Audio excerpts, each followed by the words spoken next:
So everybody is doing good. So I actually from Boston, so I feel a little bit chilly whenever actually when I went here to Chicago a couple of months ago, and still a little bit chilly rather than Boston. So hopefully you guys doing good. And then so thanks again joining my session. So I'm trying to showcase how to become superhero. I really love to, like a fan of the Marvel, like a Iron Man and like a Avengers and stuff. So I try to give us some chance to become like a superhero in the Kubernetes native Java stuff. So yeah, this thing. And then so here is just some redesigned new sticker, like a rock and roll style. As you can see, some like it's a crazy man and they play the guitar, and then you can find a small piece of the Quarkus icon on top of the guitar. So when you swing by the Red Hat booth, and then we can the bunch of sticker account this kind of stuff. All right. So about me, my name is Daniel Oh. I'm working for Red Hat as a developer advocate, and then like some technical stuff. I've been a lot of stuff like a Java developer, and then most likely like a Spring Boot and Quarkus and JavaScript like a Node.js. And also I've spent a lot of time bringing cloud native runtime into Kubernetes stuff because I'm also CNCF ambassador to evangelize like a service mesh and a serverless and a GitOps pipeline like Argo City and Tecton pipeline. How to integrate that kind of thing with your Java application, because a lot of Java developers, including me, I don't want to run that kind of stuff like a YAML file and a Kubernetes stuff. So this is what I've been doing for the last couple of years.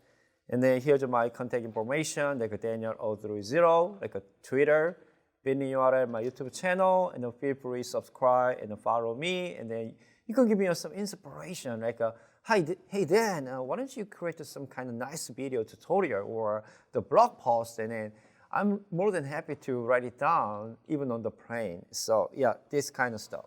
All right, so how many people actually heard about Quarkus before? Give me a hand. Just 3?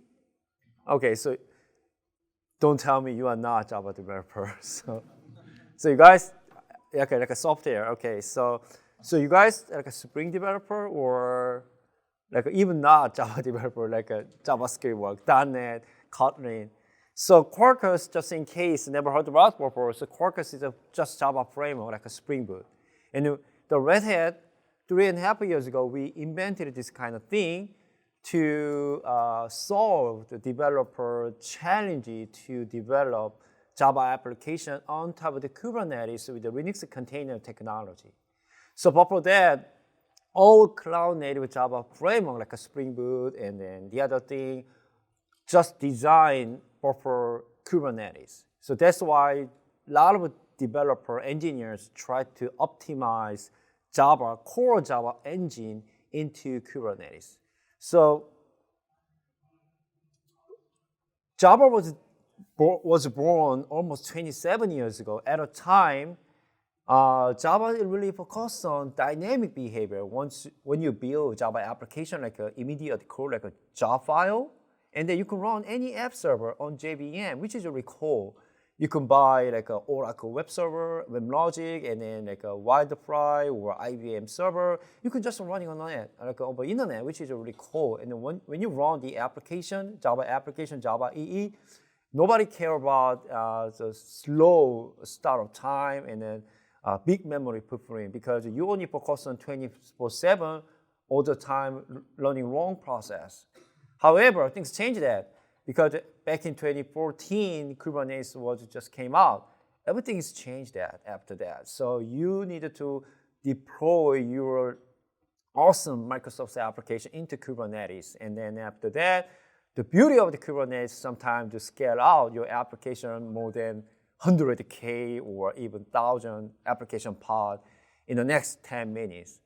So the problem is with the Kubernetes, how to make it available, make that happen in 10 minutes, scale out 1,000 container pod with the microservice application. That's why a lot of developers, Java is too heavyweight and then slow rather than JavaScript or Golang or Python, whatever say.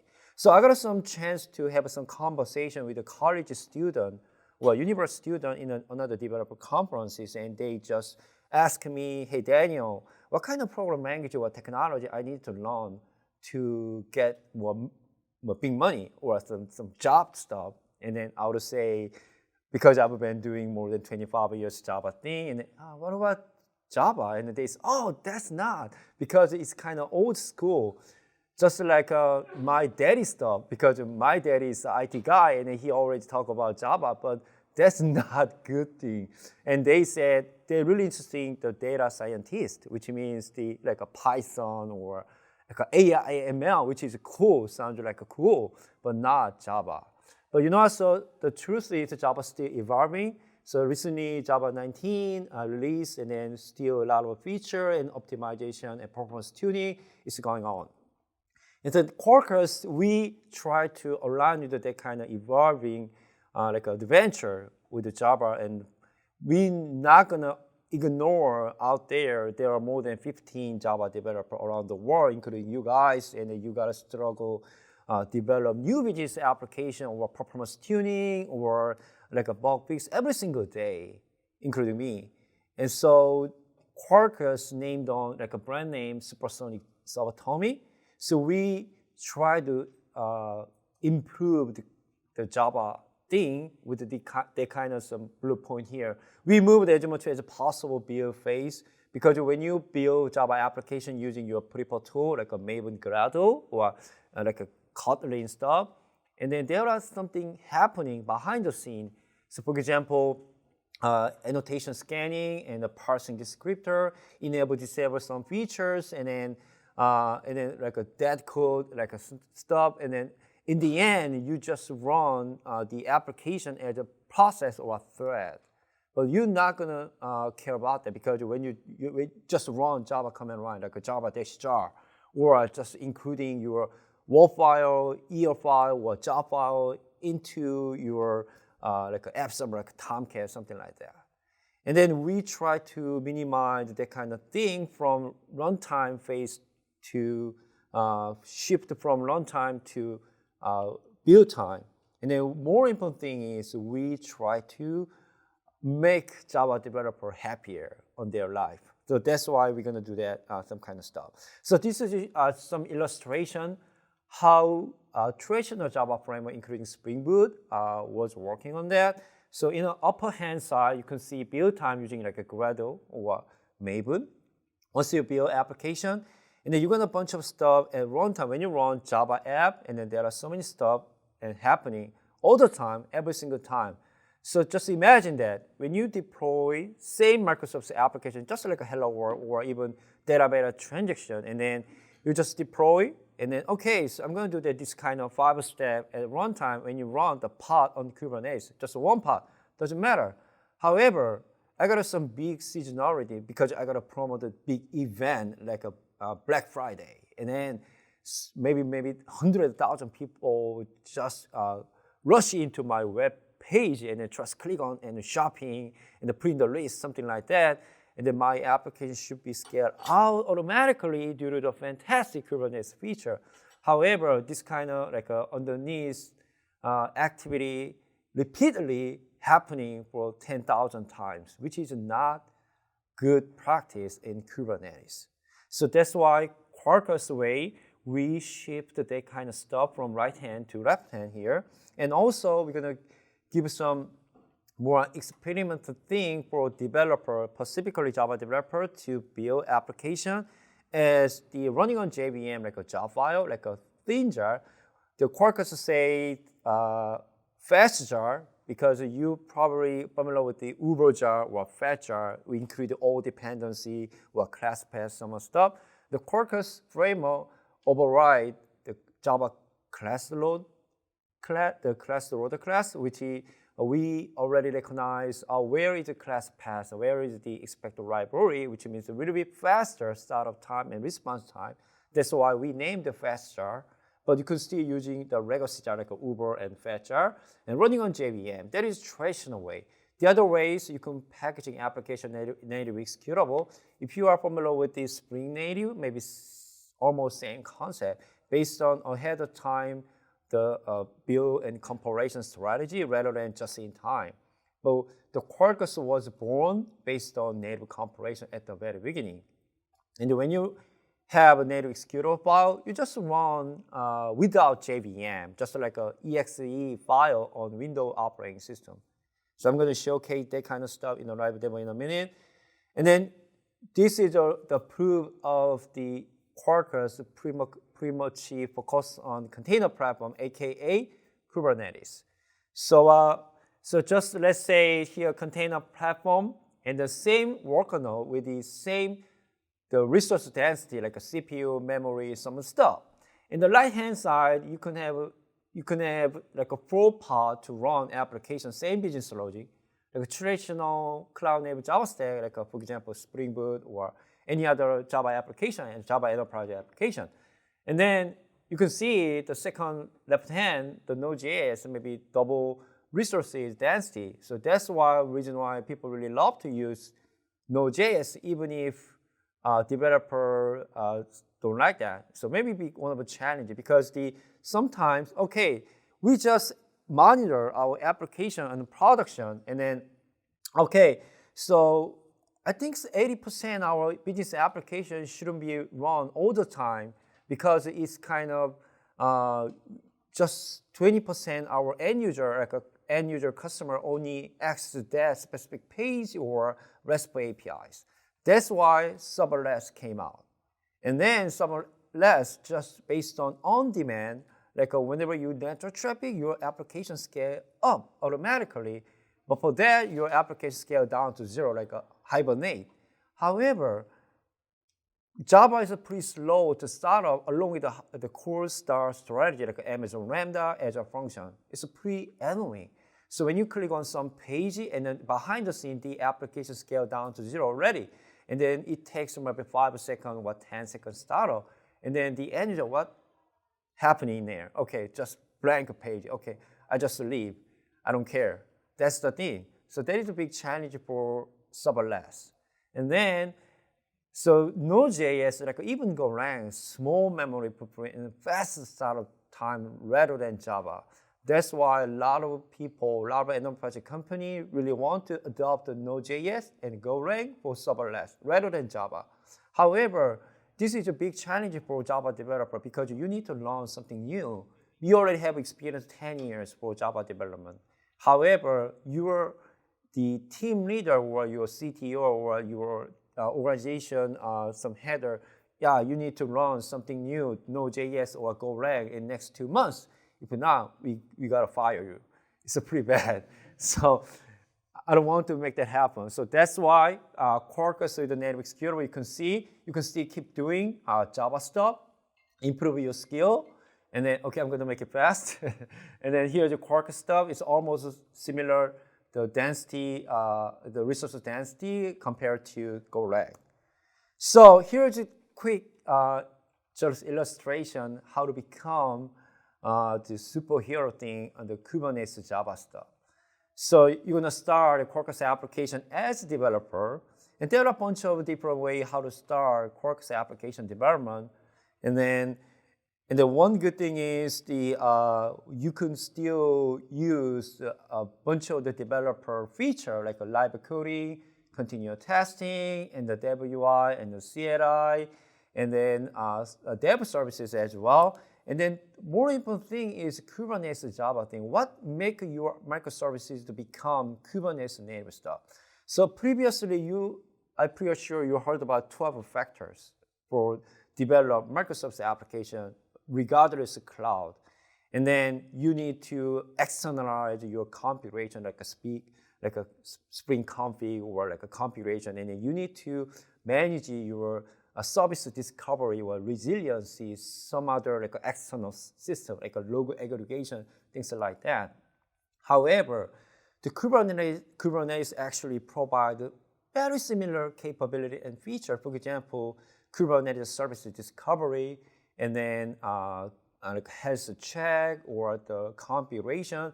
Kubernetes also provide like a secret or config store your configuration and store sensitive information like a database, username, and password. One of the good things, if you use and integrate Kubernetes manifest into your Microsoft application, You don't need to store that kind of thing dependent on your application. Instead, when you scale out the application as a pod, Kubernetes automatically attaches that kind of configuration automatically. You don't need to manage that kind of thing on your application side. However, you can still implement that kind of feature on your Java application. It's your call, but that is not best practice, and then you cannot say that is a Kubernetes native Java application. So as much as you can bring your Kubernetes feature into your Java application, like integration, enablement, that's the thing Kubernetes Java. So Quarkus provide more than 500 extension. You can understand like a capability to develop your Java application.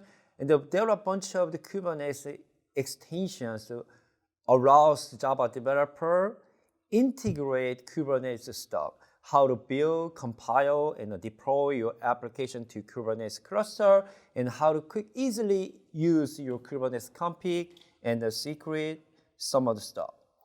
So I'm going to stop the boring thing, and then let's try get right into the demo thing. Okay, so maybe maybe one of the easiest way how to start Quarkus application, just go to quarkus.io. So this is the Quarkus. Everybody see in the behind again? Okay, cool. So this is a Quarkus.io, the official, the web page. You can find all resources, the all use case, how to start, and then what is Quarkus, and then what is the benefit. And then here is a code, start encoding like a project generator page, like a Spring initializer. And then, as you can see, I'm going to make it bigger. So you can set it up group ID and artifact ID, and you can choose, you could prepare tool, Maven, Gradle, or like a Kotlin. And then like you can choose like a Java 11, Java 17, and then you can edit it like an example, like a hello world, some stuff. And then like I said, there are more than 500 extensions right now. For example, based on use cases, like I need to create like a web application, like a RESTful API, not just the imperative, but also reactive application. And then there are like the data transaction, like a Hibernate ORM, data mapping, and then like cloud development, and then how to enable like existing public cloud services like Amazon Lambda and Amazon like SQS, SNS, and Amazon DynamoDB. Not only Amazon, like Google, Microsoft, and a bunch of stuff. And then like how to manage like a backend system, like a data grid, like a single sign-on, and a messaging broker, like a Kafka cluster, etc.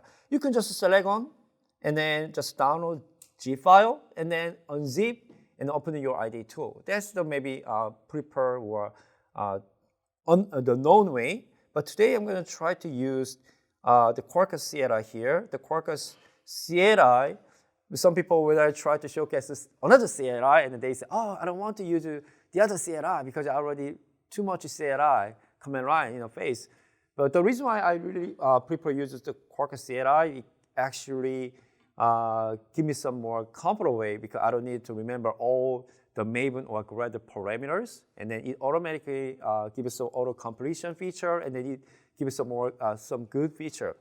But it's on you. If you want to use the Quarkus CLI, if you want to like a project generator, just go for it. And I just create a new project, like a project name Kube native Java thing, and it automatically generates a bunch of a file. So for example, the Maven wrapper. And this is just default the Maven project, and then Maven wrappers, and then the sample application and configuration property file, and then Docker file in case you want to packaging, build container image, and deploy the Kubernetes. And now I'm going to change the directory to Kubernetes, and I'm going to open the ID tool, and then. So maybe I'm going to change it. This is actually Quarkus theme, and then maybe it's too dark. And then I'm going to change theme. Okay. Hopefully everybody see better right now. And then, so go to, it's a Maven project. So we just released a 2.12.3 just 2 days ago. So Quarkus community project, we actually release every 2 weeks.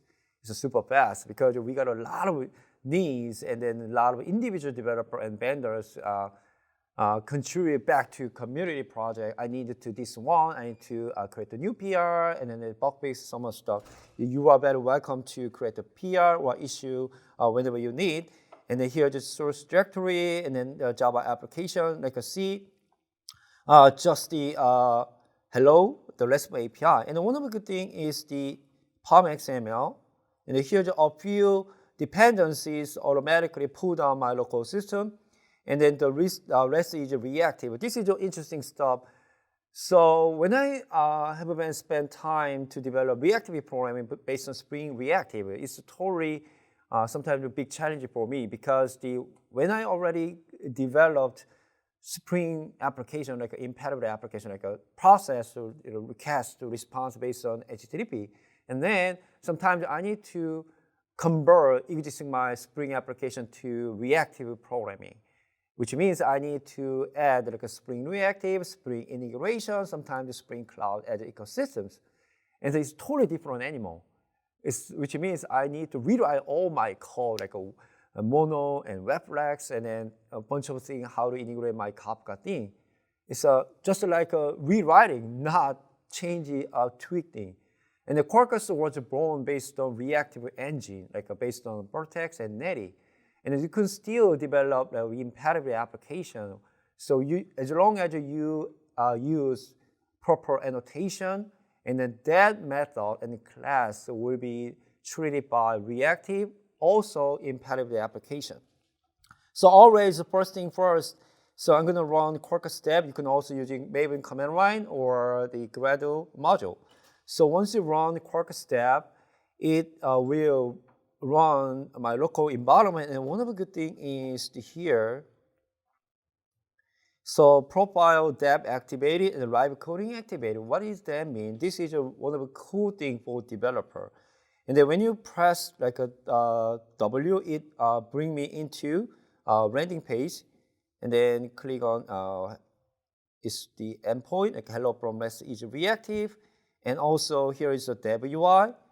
So dev UI is showcase graphical GUI, what kind of dependency you have with the tiles, and then you can also, if you run dev services, you can find all enabled dev services, and then your config editor. So when you set it up, your configuration, your local file system, it show graphical interface. It's more convenient way to figure out what kind of configuration you can have. Let me try to show that how it works, and then back to here. And then you can also open the read-only terminal, and then here the test not running. So a lot of enterprise company actually bring the test-driven development practice. Really important thing. Specifically, you already adopt DevOps practice or CI/CD pipeline. Sometimes you just verify your functionality on your local environment.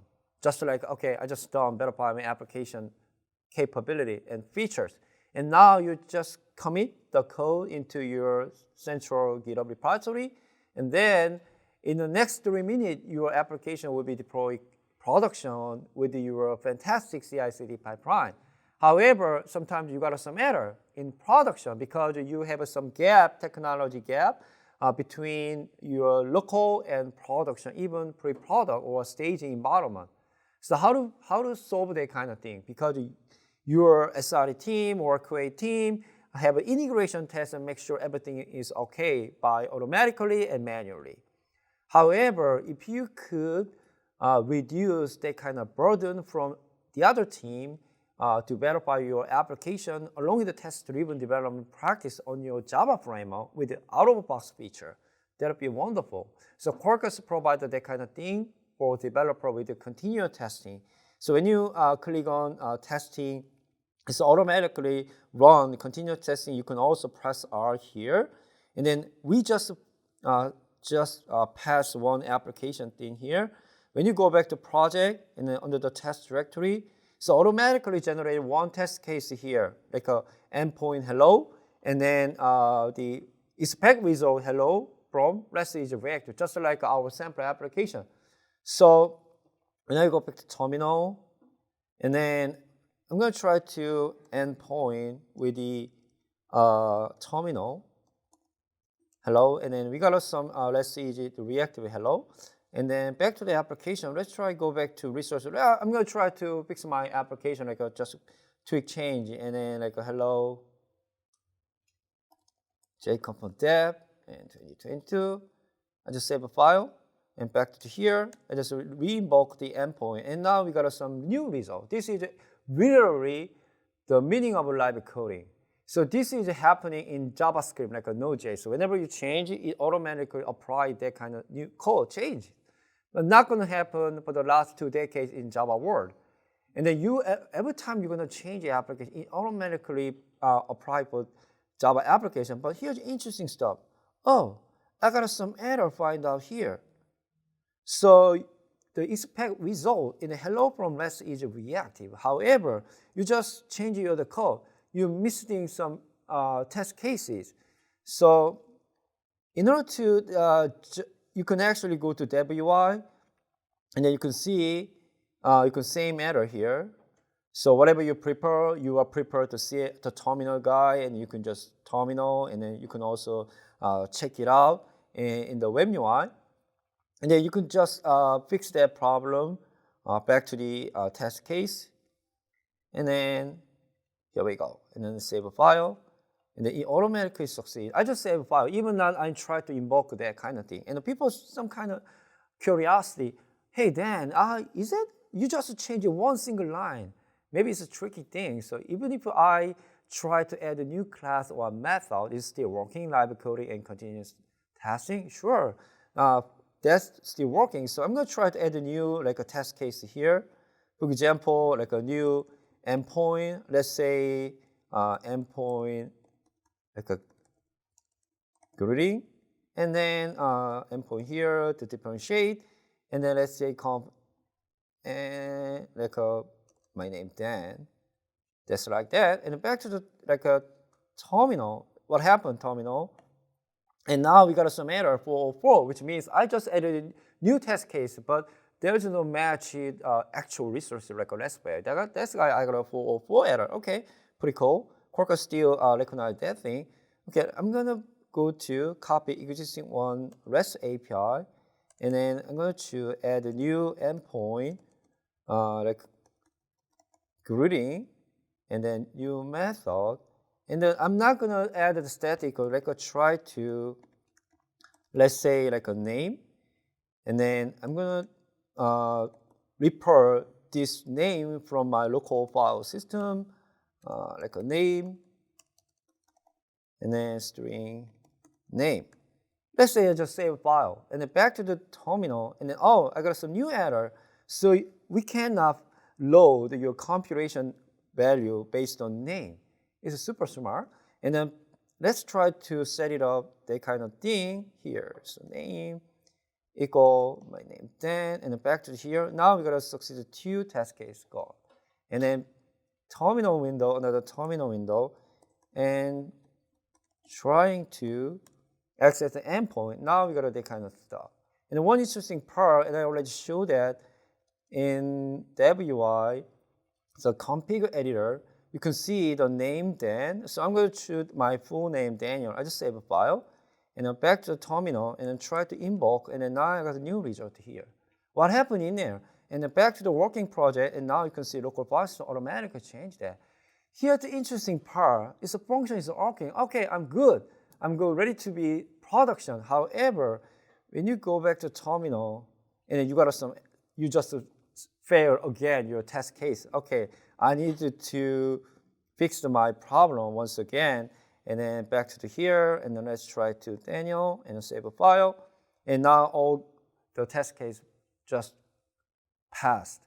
So in the meantime, I never ever try recompile, rebuild, and redeploy, restart my local environment. I just keep focusing, changing application.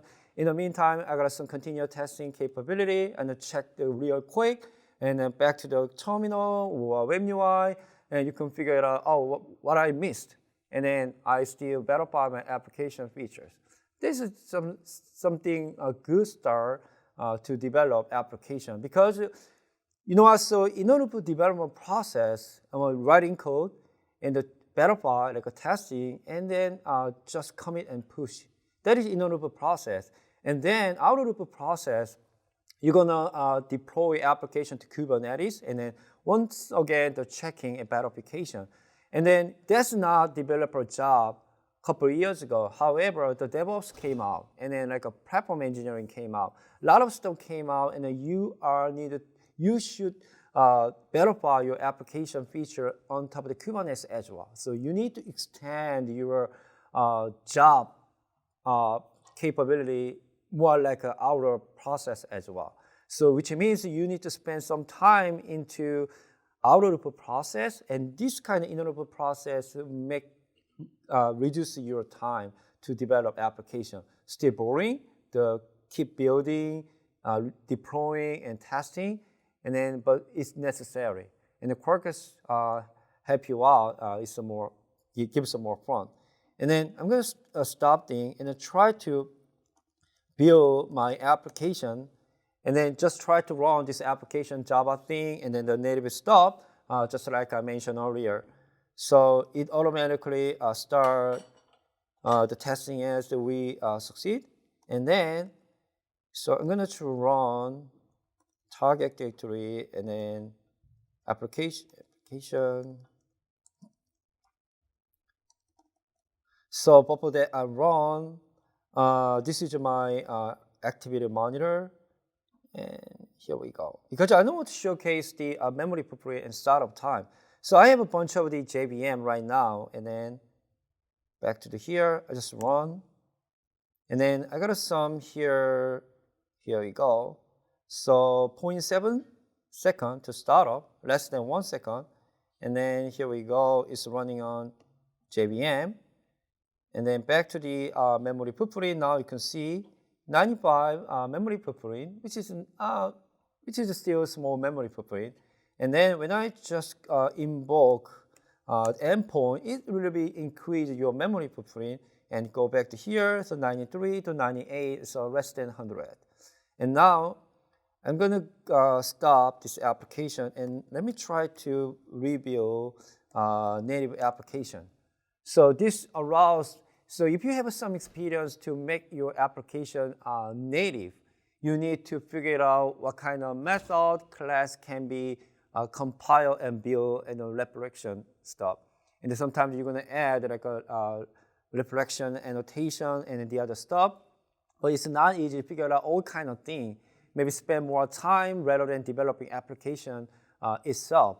So Quarkus automatically verify all kind of the application logic based on Quarkus, which is available to build native executable. And then once you build native executable, there are a bunch of steps happening behind the scenes. First of all, we're going to packaging application like a job file here. You can see job file here. And then we're going to use GraalVM, which technically Quarkus uses a GraalVM compiler to build executable file. And then it will be running on Substrate VM. So that's a bunch of steps we're going to run. And then it depends on, it takes a little bit longer than just creating job file, because it's put it on like a dependent library and some of stuff. Like when you build container image, it takes a little bit longer. And then it also testing automatically running the Quarkus application. Now we got to finish that. And then when you just look at the target directory, you can find the executable file here. So how to run without the Java command, like a run, just like that. And then it takes 25 milliseconds. So previously, the same application is a 0.7. It's almost more than like a 20 time faster. And then let's go back to here and then try to find it.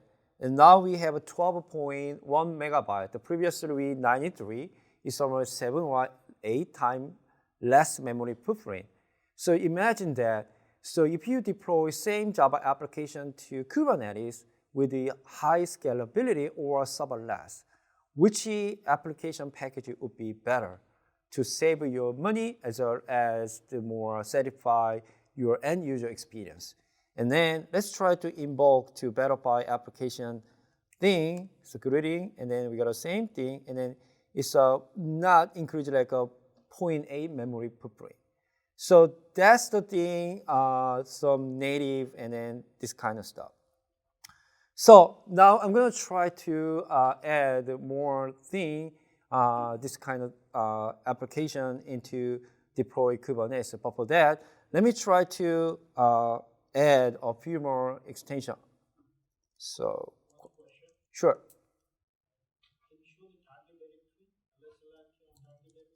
Yeah.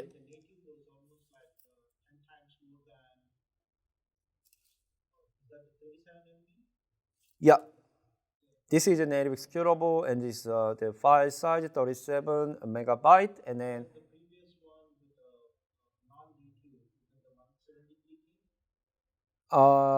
Yeah, this is the faster 173K. Yeah, that's true. So because the native executable is not only job file, but also print all the relevant executable the dependency. For example, when you're packaging the job file and the build container image, you need to put it under like a runtime environment and a dependency library. So that's kind of thing happening, create the native executable file. Yeah, so, but yeah, you are correct, that's the truth. So sometimes, that's why I don't want to say you need to build native executable file all for your old Java application. So it depends on what kind of use case you want to run your Java application. So if you just want to deploy 10 microservices with like a less than 10 scalability, like a Kubernetes replica set, you don't need to use a native executable. However, you maybe need to deploy microservice application with maybe more than 1,000 scalability or serverless or event-driven application with the fast runtime, response time. There should be a good option for the native executable. Sure. Yeah. Yeah. So yeah. So I'm going to try to add a few more thing. Here is the add like a CRUD application stuff. Here we go. I'm going to add like a database stuff, and then like a Hibernate ORM, and then the REST Jackson to produce and consume the JSON format. And also, I'm going to try to back to POM XML. So currently reactivity, I'm going to change it REST easy. As you can see, automatically edited like a PostSQL and a Hibernate ORM. And then I'm going to comment line just to make sure I don't have any running Docker process. And now I'm going to run Quarkus dev once again after edited this kind of extension, because I need to like a CRUD capability to access the database. And as you can see, automatically container is running. And then back to here, and then I'm going to run, and then you can see PostSQL and test container automatic stand up. Because this is one of the big challenges for developer. Production environment using PostSQL, for example, but I'm not going to use the PostSQL maybe in-memory database, because I can still verify my application capability with the in-memory database rather than PostSQL. I don't have enough resource on my desktop laptop to run PostSQL, or I don't have any permission to pull PostSQL image from like a Docker Hub or Google Container Registry, due to the corporate security policy. Anyway, so this is you don't need to use Docker Sierra, you don't need to create a Docker file or Docker Compose stuff. And then when you go back to dev UI, and then here is the dev services, now you can see, because when you go back to application property, there's nothing about database configuration here. However, once dev service stand up, you can see automatically set it up all database configuration, like a password, and then JDBC URL, and a username, etc. You can override if you want. However, for developer standpoint, you don't need to set up anything, just empty, Quarkus automatically stand up. So because this is the way how to make sure your technology stack make almost equal between local and Kubernetes production environment. And then I'm going to try to add a new file, let's say person Java. So I'm going to make this Java project entity, and then you can actually make a cacheable for high performance. I'm going to extend Panache entity. It's really wonderful cool because whenever you create a new Java project bean to mapping like Hibernate ORM, you can still develop and implement like a getter setter, even if like a Spring Lombok thing. And then you can also implement a fundamental operation like list all data and find by the unique ID or some stuff. And then Panache is one of a project integrate Hibernate ORM. It make some abstraction. It automatically implement that kind of fundamental thing for developers. So I'm going to try to set it up, new name like a street name. And then let's say address, that's it. So that's I'm going to set all my the Java entity bean. And now I'm going to go back to here. Let's copy here. And let's try to, this is a person, and I'm going to return like a JSON.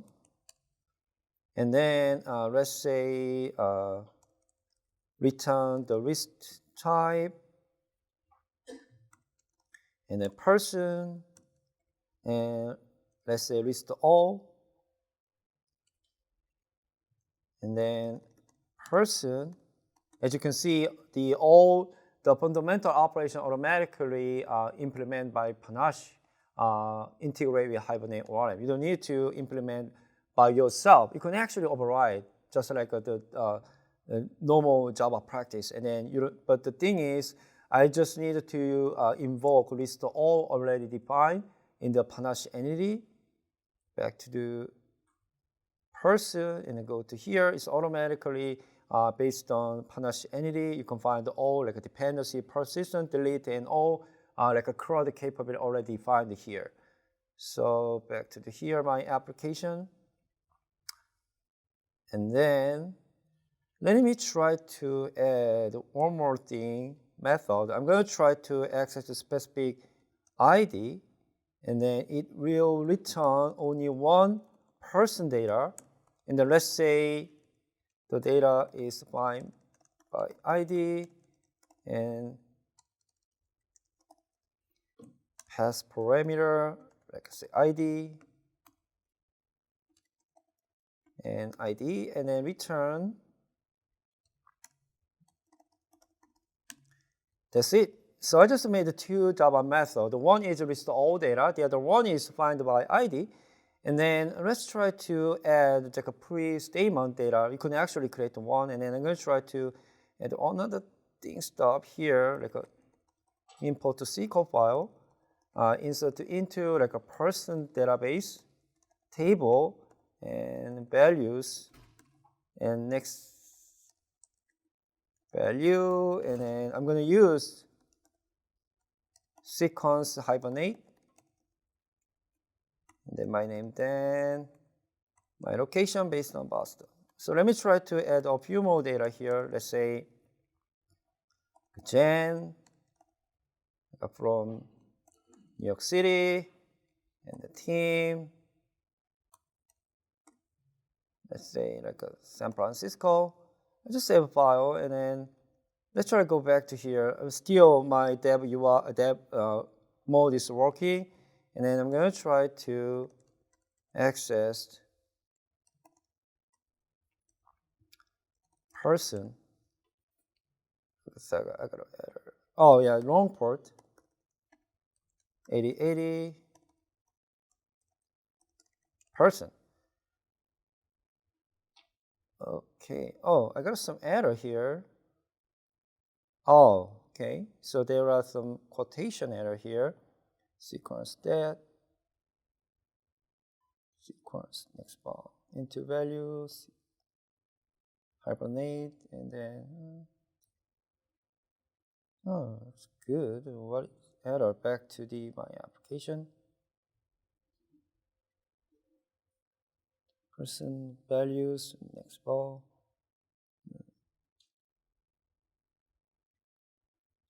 Oh, I see. Oh.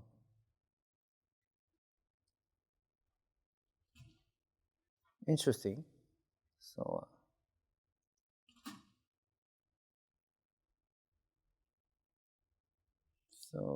let me try to maybe with the same thing. Same error. Insert into person values next ball.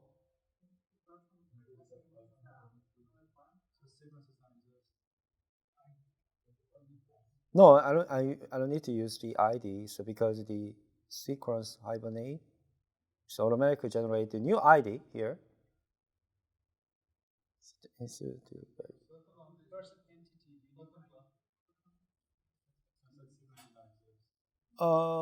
Person here. Yeah. Name.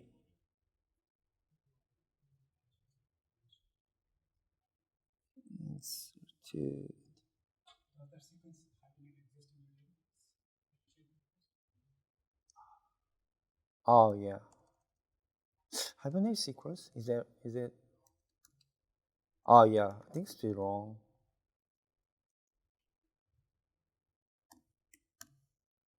Oh, here we go. So okay. So it's own typo. This is the beauty of the live demo, by the way. Okay, so we got data here. Yeah, we are on right track. Okay, and then here we go. So even if I added some developer, CRUD capability, but still I don't need to create like a database schema. It's automatically standard. So then I'm going to go to deploy this application to Kubernetes. So today I'm going to use Kubernetes. Is my developer sandbox, which is maybe if you have any chance to swing by Red Hat booth, you can sign in Red Hat developer program for free, and you can have a free Kubernetes cluster for 30 days, and you can keep using after 30 days. So it gives you some limitation of Kubernetes. For example, I have 2 namespace, and I can deploy a bunch of the pods on top of this Kubernetes. And I'm going to use this one. So in order to deploy that kind of thing, I need to add application, this kind of thing. So I'm going to add the OpenShift extension, which allows me to deploy application. And then back to here. So now I'm going to deploy this application Kubernetes to verify my application still working on the Kubernetes. In order to that, I need to specify actually PostSQL configuration. This is in Mod 9 local. This is a production configuration. So to do that, so let's say try to use the person database. And I'm going to try to create a new database. And then here is so when you use the prefix like a dev, product, or staging, or testing, Quarkus automatically pick up the specific prefix configuration. For example, any configuration will start with that prefix. It's only about working on Quarkus dev mode. And then when you set it up, here is the product, and then it automatically picked up when you packaging application, not dev UI, not Quarkus dev, or not Maven Verify.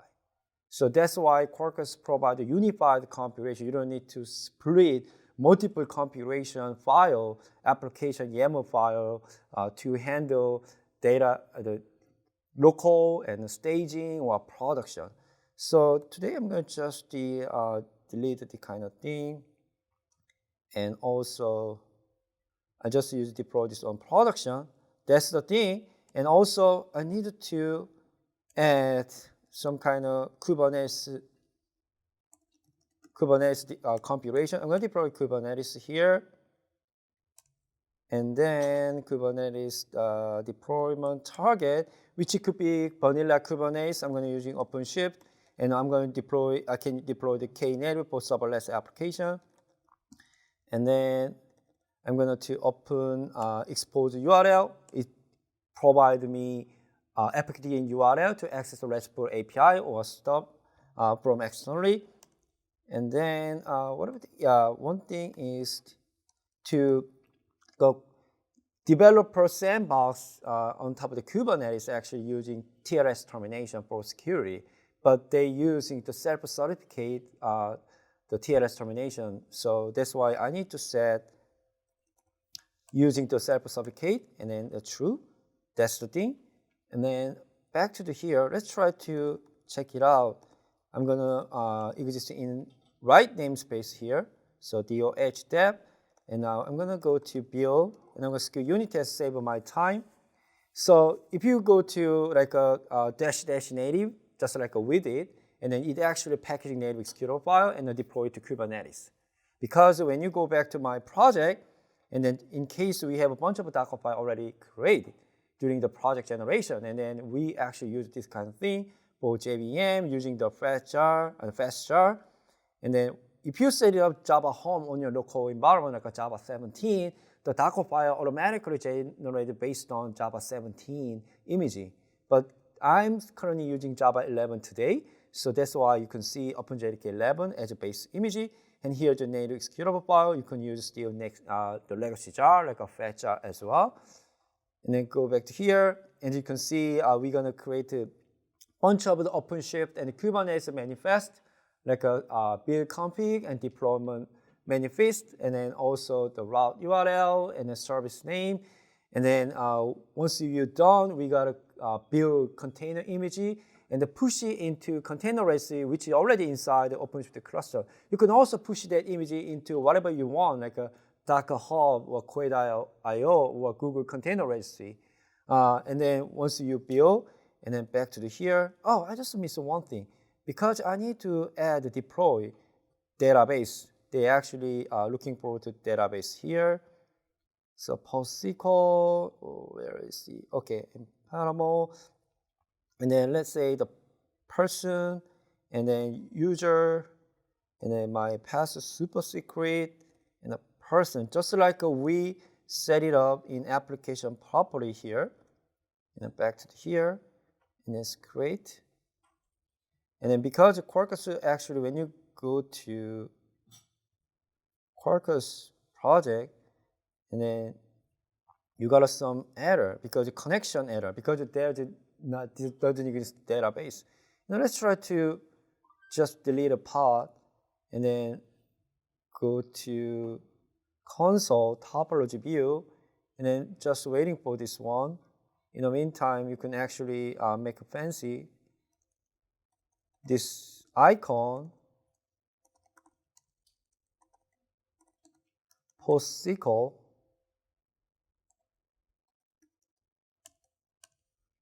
Okay, so we got some kind of connection here, and then try to go view logs, and now you can see, so data is here.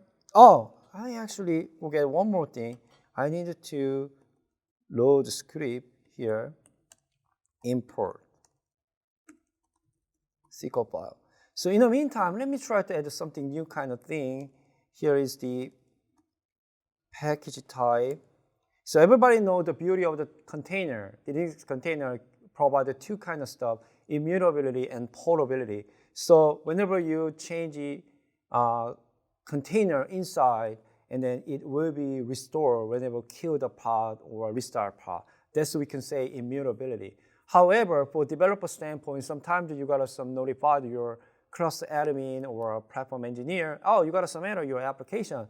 You need to fix that right now. And I try to access the container, but it's already gone because it already restarted. I cannot find the logs. Where is my logs? And then, oh, you needed to open a ticket and then get some data from our logo aggregation server, like a Dynatrace or some of the stuff. It's pretty annoying because there are tons of the error logs.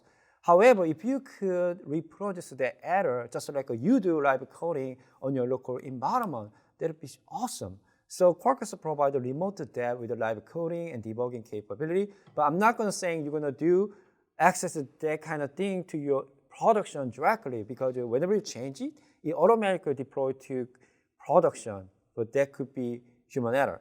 So in order to that, I'm going to mutable jar, and then I'm going to library load. Password, this is only, you can set any password between your local and production environment, and then you're going to URL, and let me try to set it up later, and then Quarkus OpenShift event bars, and Quarkus launch dev mode. Sure. Okay, save a file, and then let's try to deploy once again. And then, so previously I just forgot to add import SQL file. That's why when you go to the Quarkus inside the pod logs, you can see all data no, because there's no import SQL file to upload it.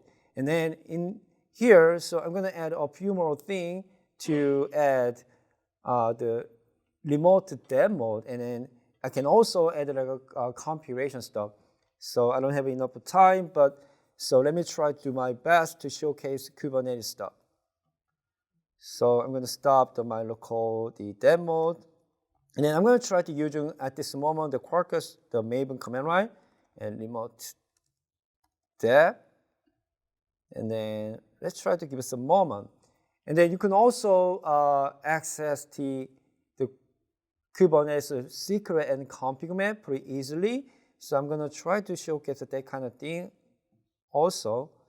So try to deploy. So you don't need to do all the time on your local environment. Maybe you can just deploy this kind of build as a part of your CI/CD pipeline. Now almost done here. Okay, we gotta go back to terminal and back to here. So new Quarkus is the running. Okay, so as you can see, the inner side circle automatically roll out. Okay, let's try to view logs. And then the Quarkus is started, and then it will show soon. Let me try to refresh. Okay, now here we go. And then the application, the data is automatically start. And then you can see the live coding activated just like my local environment.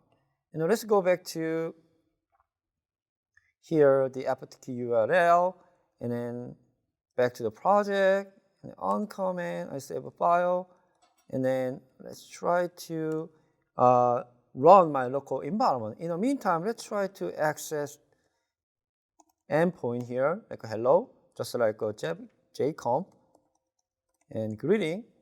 It's like a Daniel, and then let's say the person, and then we got the same result on my local and then Kubernetes. I don't have any mistake in a gap.